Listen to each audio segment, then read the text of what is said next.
الكلمه نتاعو رقراقي لست متفق، واعتقد انه فيها نوع من الذاتيه وفيها ضرب لوحيد هذا لوزيتش، لانه القصه اللي ما يعرفوش برشا ناس يعرفوها المغاربه والاعلاميين المغاربه القراب من المنتخب، القصه هو توا اضرب في وحيد مع النتائج موجوده، وحتى وحيد هذا لوزيتش في الصحافه الفرنسيه في الار ام سي طلع قبل كأس العالم وحكى على منتخب المغرب.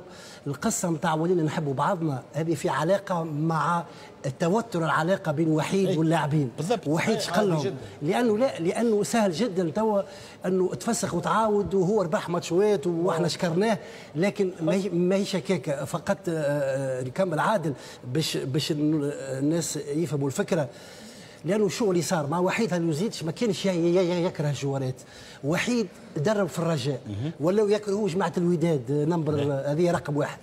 نمره اثنين دخل في زياش، خاطر زياش يحب يجي للمنتخب وقت اللي يحب، وخاطر زياش عمره ما كان حكيم نتاع النسخه هذه اللي يرجع وراه سونتر ويدافع ويهز الثقيل مع الملاعبين، وبالتالي وحيد كوم سام مش مهم القلوب الصافيه. لا جاوبني جمله فقط جمله فقط فعلا معايا وجاوبني. لا مش نقول لك لا، الركراكي كمدرب مواطن ضرب الحجر في وحيد لانه قاعد يربح بصرف النظر على وانا راها ماهيش بصرف النظر ماهيش باهي لا بصرف النظر بصرف النظر